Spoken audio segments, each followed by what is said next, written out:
കൃഷ്ണായ വാസുദേവായ ഹരയേ പരമാത്മനി പ്രണതക്ലേശനാശായ ഗോവിന്ദായ നമോ നമഃ. സർവമംഗളമംഗല്യേ ശിവേ സർവാർത്ഥസാധികേ ശരണ്യേ ത്രയംബകേ ഗൗരി നാരായണി നമോസ്തുതേ. ശ്രീ ദുർഗായേ നമഃ. നമുക്ക് ദൈവമാഹാത്മ്യം ത്രയോദശോധ്യായത്തിലേക്ക് കടക്കാം. 13-ാമത്തെ അധ്യായം. ഇതിലെ ആദ്യത്തെ 4 ശ്ലോകം ഈ എന്താ പറയുക, സുമേധസ് മഹർഷി പറയണത് തന്നെയാണ് കേട്ടോ. പിന്നെ സുമേധസ് മഹർഷിയല്ല പറയണ, മാർക്കണ്ഡേയൻ ക്രോഷ്ടുകി മഹർഷിയോട് പറയണതായിട്ട് മാർക്കണ്ഡേയ പുരാണത്തിലത്തെയാണ്. പിന്നെ 5-ാമത്തെ തൊട്ട്, അതായത് മാർക്കണ്ഡേയ മഹർഷി ഈ സുമേധസ് മഹർഷി സുരഥനെയും സമാധിയും ഉപദേശിച്ചിട്ട് പിന്നെ എന്തുണ്ടായി എന്ന് ക്രോഷ്ടികയോട് പറയുകയാണ്. ദേവിയുടെ മഹത്വം പറയാനായിട്ട്. ദേവിയെ ശരണാഗതി കടഞ്ഞാലത്തെ പിന്നെ ഒരു എന്താ പറയുക, അനുഗ്രഹത്തിനെ പറ്റി പറയാൻ വേണ്ടി മാർക്കണ്ഡേയ മഹർഷി ക്രോഷ്ടുകിയുടെ സുമേധസ് മഹർഷി സുരഥനെയും സമാധി ഉപദേശിച്ചപ്പോൾ അവർക്ക് പിന്നെ എന്ത് സംഭവിച്ചു, ദേവിയെ ശരണാഗതി കടഞ്ഞ് അവർക്ക് എന്തുണ്ടായി എന്നുള്ളത് പറയണതാണ് 5-ാമത്തെ ശ്ലോകം തൊട്ട്. അപ്പോൾ നമുക്ക് ആദ്യത്തെ ശ്ലോകം വായിക്കാം. അത് ആദ്യത്തെ 4 ഈ സുമേധസ് മഹർഷിനെ പറയണതാണ് കേട്ടോ. ഏതത്തെ കഥിതം ഭൂമാ ദേവീ മാഹാത്മ്യമുത്തമം ഏവം പ്രഭാവാ സാ ദേവി ഏതം ധാര്യതേ ജഗത്.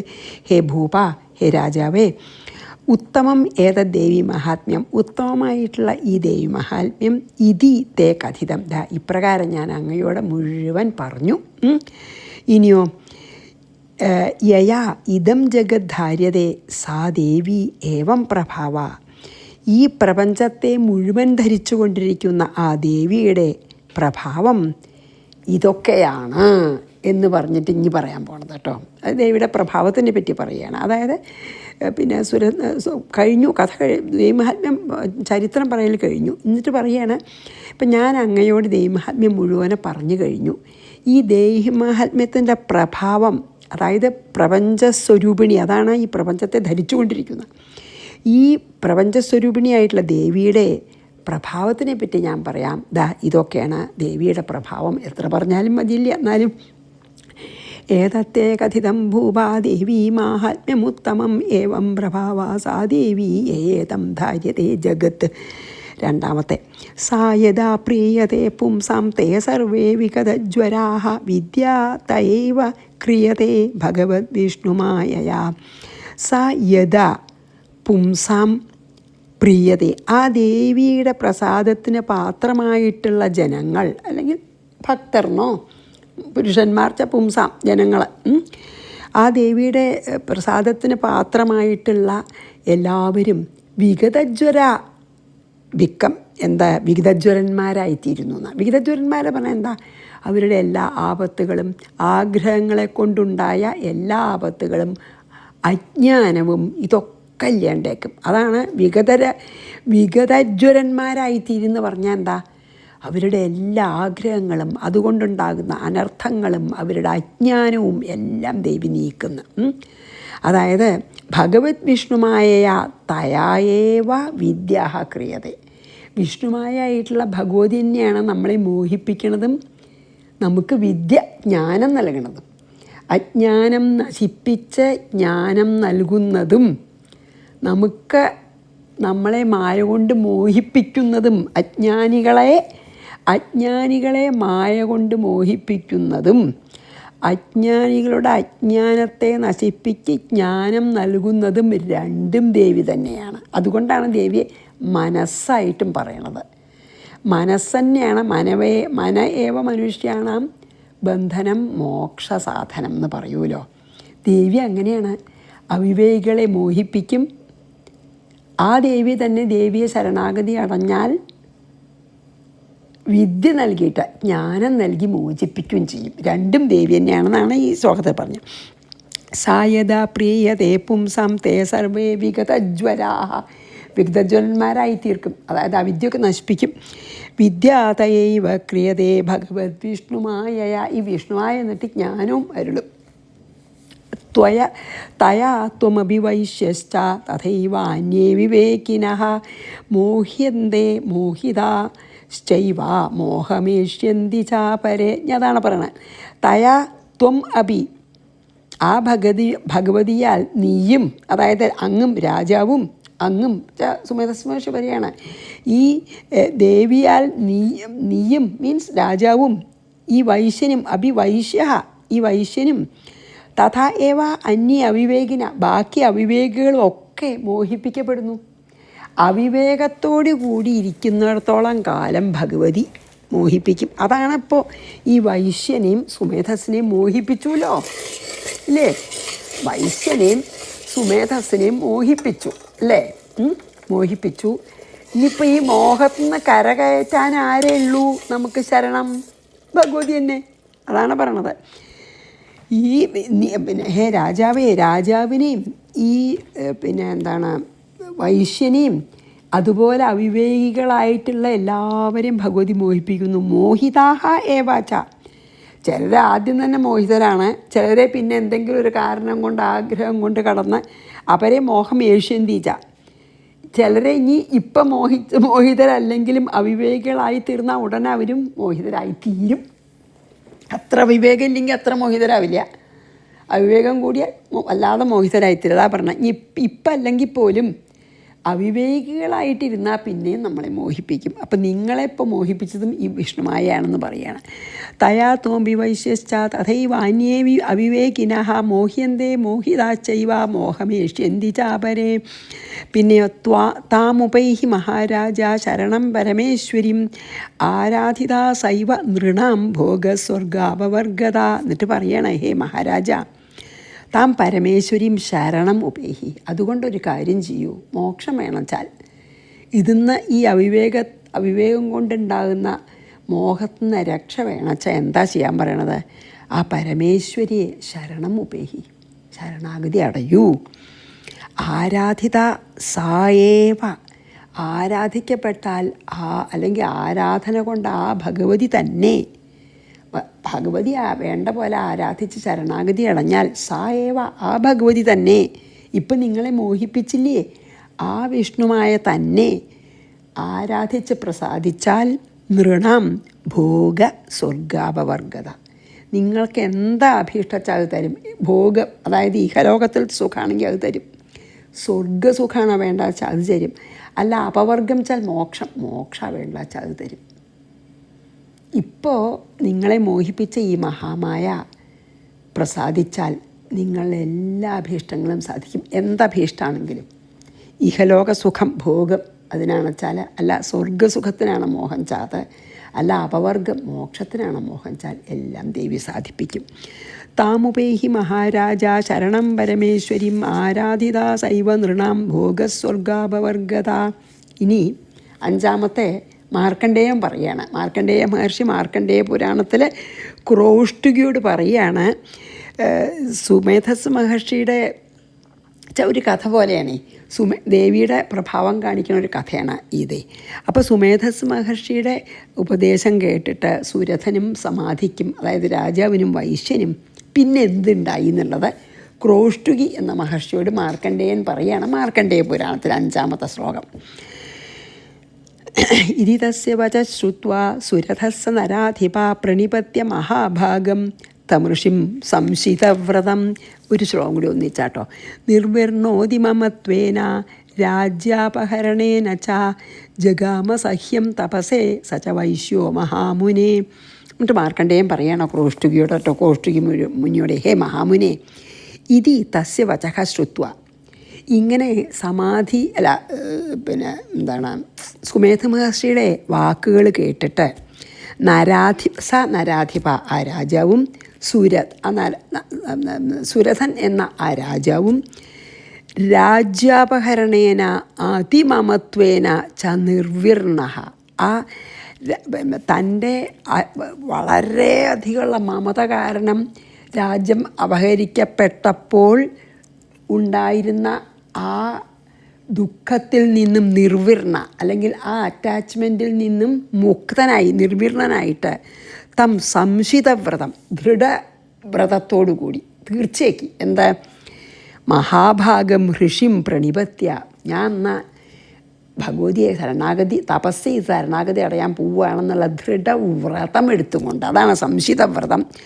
എന്ത് ചെയ്തു? എന്നിട്ട് മഹാഭാഗം ഋഷിം പ്രണിപത്യ, സുമേധസ് മഹർഷിയെ നമസ്കരിച്ച് തപസ്സിനായിക്കൊണ്ട് സഹ്യം ജഗാമ, സഹ്യചർവത്തിലേക്ക് പോയി. അപ്പോൾ ഹേ ക്രോഷ്ടുകി മുനി, ഇങ്ങനെ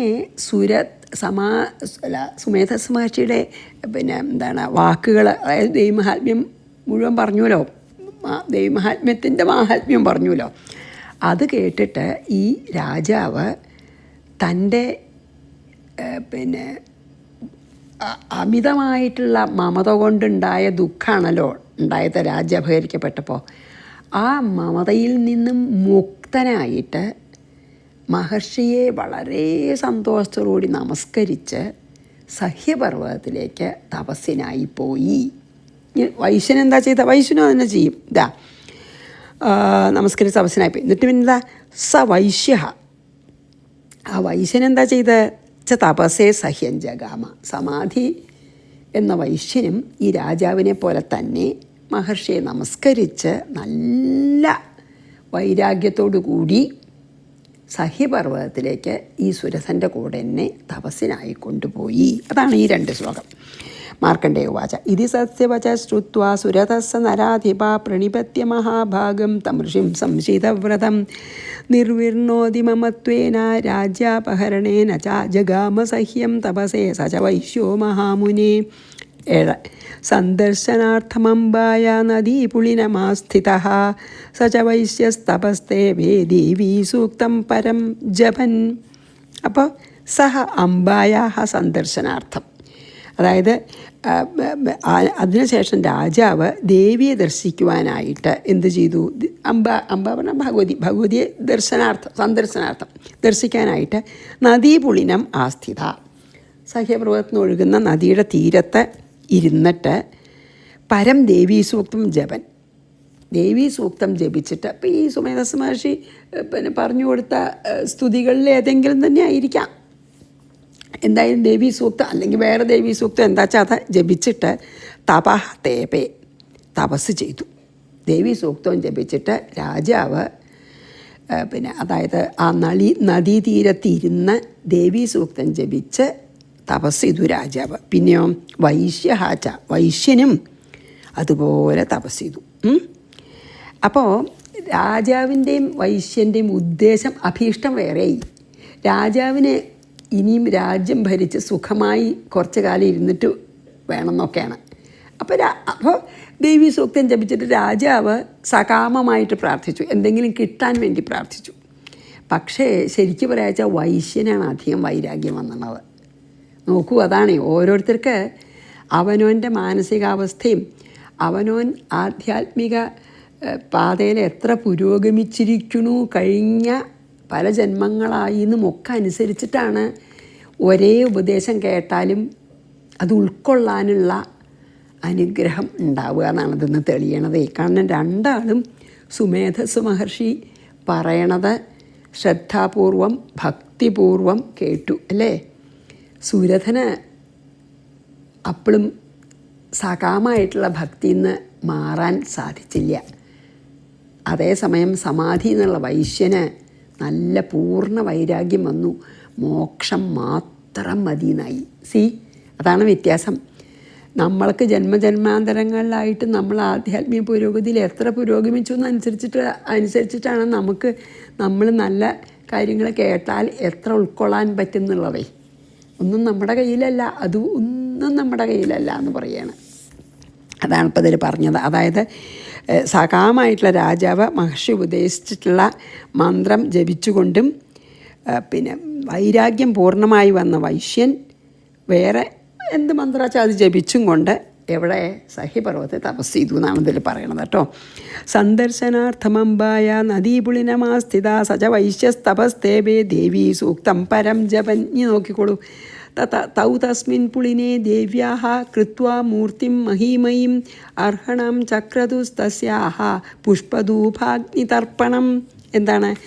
തൗ അസ്മിൻ പുളിനെ, ആ സുരഥനും സമാധിയും സഹ്യപർവ്വതത്തിലുള്ള ആ ഒരു പുളിനച്ച പുഴയുടെ മണൽത്തട്ടിൽ ദേവിയുടെ മഹിമയും മൂർത്തിയും കൃത്വ നല്ല മണ്ണും മണലും ഒക്കെ കൂട്ടിയിട്ട് ഒരു വിഗ്രഹം ഉണ്ടാക്കി. ദേവിയുടെ മണ്ണുകൊണ്ടൊരു വിഗ്രഹം അവർക്ക് ഒരു എളുപ്പത്തിന് അല്ലേ പ്രാർത്ഥിക്കാൻ ആരാധിക്കാൻ. എന്നിട്ട് എന്ത് ചെയ്തു? ധൂപാഗ്നി തർപ്പണം ചെയ്തു. അതാണ് ധൂപാഗ്നി തർപ്പണൈഹി. പുഷ്പം കൊണ്ടും ധൂപം കൊണ്ടും അഗ്നി കൊണ്ടും ഒക്കെ പൂജിച്ചു. അതായത് ശരിക്ക് ഒരു നിയമം എന്താ വെച്ചാൽ ആദ്യം ജലം കൊണ്ട് വേണം, പിന്നെ ഗന്ധം, അതായത് ചന്ദനത്തിരി എന്താ വെച്ചാൽ അത്, പിന്നെ പുഷ്പം, പിന്നെ ധൂപം. നമ്മൾ ധൂപം പതിവുണ്ടല്ലോ ഒഴിയുക. ആദ്യം ജലമാണത്രേ വേണ്ടത്, പിന്നെ ഗന്ധം.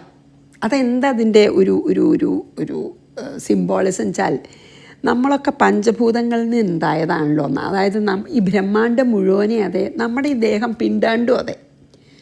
Both the macrocosm and microcosm, അല്ലെങ്കിൽ മലയാളത്തിൽ പറയുമ്പോൾ ബ്രഹ്മാണ്ടവും ഈ ശരീരത്തിന് പിണ്ടാണ്ടെന്ന് പറയാം. ഈ ബ്രഹ്മാണ്ടവും പിണ്ടാണ്ടവും ഒക്കെ പഞ്ചഭൂത നിർമ്മിതമാണ്. അതുകൊണ്ടാണ് നമ്മൾ ഈ ജലം, ഗന്ധം, പുഷ്പം, ധൂപം, ദീപം അങ്ങനെ അഞ്ചും എല്ലാം ഈ പഞ്ചഭൂതങ്ങളെ അർപ്പണം ചെയ്യുകയാണ്. അതായത് പിന്നെ അത്ര പ്രധാനമാണ് നമ്മളെ അതിലത്തെ സങ്കല്പേ. അതായത് നമ്മളുണ്ടാവണതും ഈ പിന്നെ സമഷ്ടി, അതായത് ഈ മാക്രോകോസം ഉണ്ടാവണതും വെഷ്ടി, അതായത് പിണ്ടാണ്ട്. ബ്രഹ്മാണ്ടവും സമഷ്ടിയും വെഷ്ടിയും, അല്ലെങ്കിൽ ബ്രഹ്മാണ്ടവും പിണ്ടാണ്ടവും, അല്ലെങ്കിൽ മാക്രോകോസവും മൈക്രോകോസവും ഒക്കെ ഈ പഞ്ചഭൂതങ്ങളെ കൊണ്ട് സൃഷ്ടിച്ചതാണ്. അപ്പം അതുകൊണ്ടാണ് അത് ഭഗവതിക്ക് തിരിച്ച് സമർപ്പിക്കുകയാണ്. ഇപ്പോൾ ഗംഗാജലം കൊണ്ട് തന്നെ ഗംഗയെ ആരാധന ചെയ്യുമല്ലോ അല്ലേ? ഗംഗാജലം എടുത്തിട്ട് ഗംഗാദേവി ആരാധിക്കുക. അതുപോലെയാണ് പഞ്ചഭൂത നിർമ്മിതമായിട്ടുള്ള ഈ ഇതിനെ, പഞ്ചഭൂതങ്ങൾ വന്നത് ഭഗവതി എന്നല്ലേ സൃഷ്ടിയിൽ അല്ലേ? അപ്പോൾ ആ ഭഗവതിക്ക് തന്നെ അർപ്പിക്കുകയാണെന്നാണ് പറയണത് ഇതിലേറ്റോ.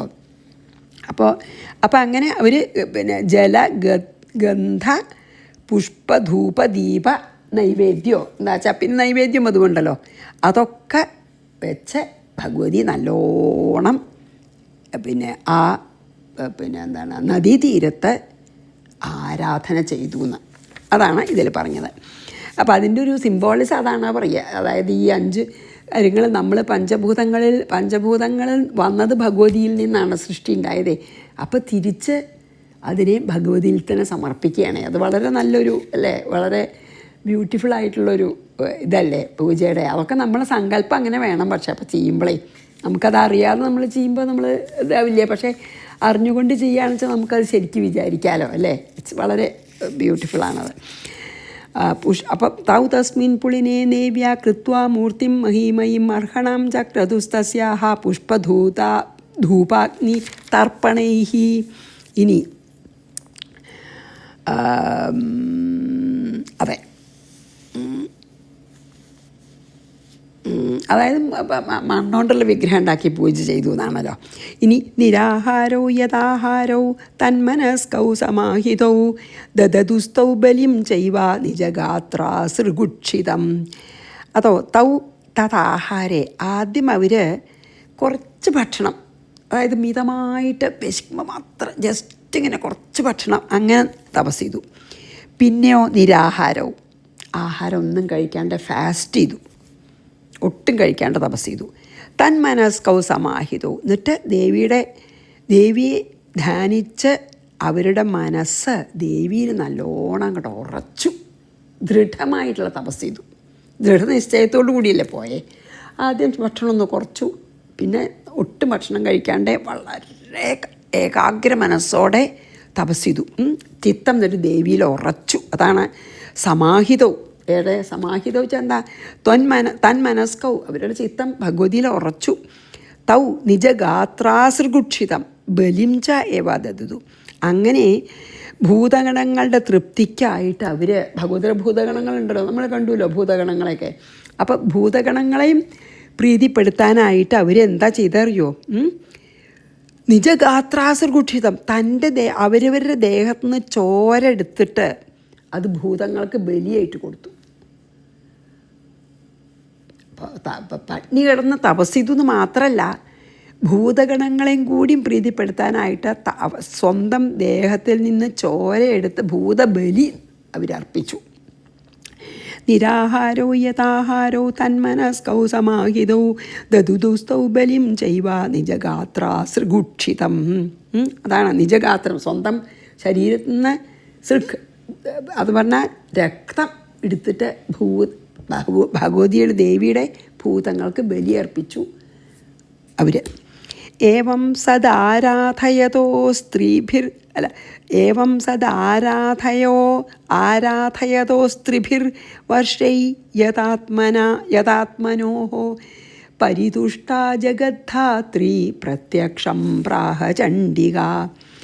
ഏവം സദാ, ഇങ്ങനെ നിരന്തരം എപ്പോഴും സദാ സർവദാ ആരാധയതോഹോ, ആരാധിക്കുന്ന, എത്ര ആത്മനോഹോ, അതായത് നല്ല ഏകാഗ്രമായിട്ട്, എത്ര ആത്മന, അതായത് മനസ്സ് ചുട്ട് ഏകാഗ്രമായിട്ടുള്ള മനസ്സോത്തോടു കൂടിയ ത്രിഭിഹി വർഷൈഹി,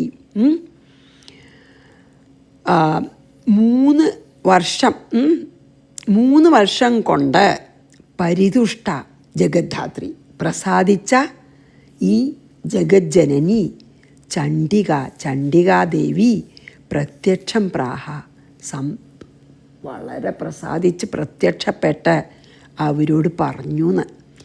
3 കൊല്ലം ഇങ്ങനെ പട്ടിണി കിടന്ന് തൻ്റെ തന്നെ രക്തമെടുത്ത് ഭൂതബലിയും കഴിച്ച് 3 കൊല്ലം ഏകാഗ്ര മനസ്സോടു കൂടിയിട്ട് ഭഗവതിയെ ആരാധിച്ചപ്പോൾ ഭഗവതി ജഗജ്ജനനിയായിട്ടുള്ള ഈ ചണ്ഡിക 3 കൊല്ലം കഴിഞ്ഞപ്പോൾ നല്ലോണം ഇവരിൽ പ്രീതരായിട്ട് സന്തുഷ്ടയായി, അല്ലെങ്കിൽ പ്രസാദിച്ചുകൊണ്ട് അവരുടെ മുമ്പിൽ പ്രത്യക്ഷപ്പെട്ട് ഇപ്രകാരം പ്രത്യക്ഷം പ്രാഹ, ഇപ്രകാരം പറഞ്ഞു. ആര്?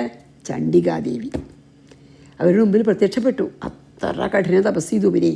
അപ്പം അവരുടെ മുമ്പിൽ ഭഗവതി പ്രത്യക്ഷപ്പെട്ടിട്ട് പ്രാഹ ഇപ്രകാരം അരുളി ചെയ്തു എന്നാണ് ഈ ഒരു ഇതിൽ പറഞ്ഞതാട്ടോ. പിന്നെ ഇനി ഞാൻ പറയാം. ഇനി നമുക്ക് എന്താണ്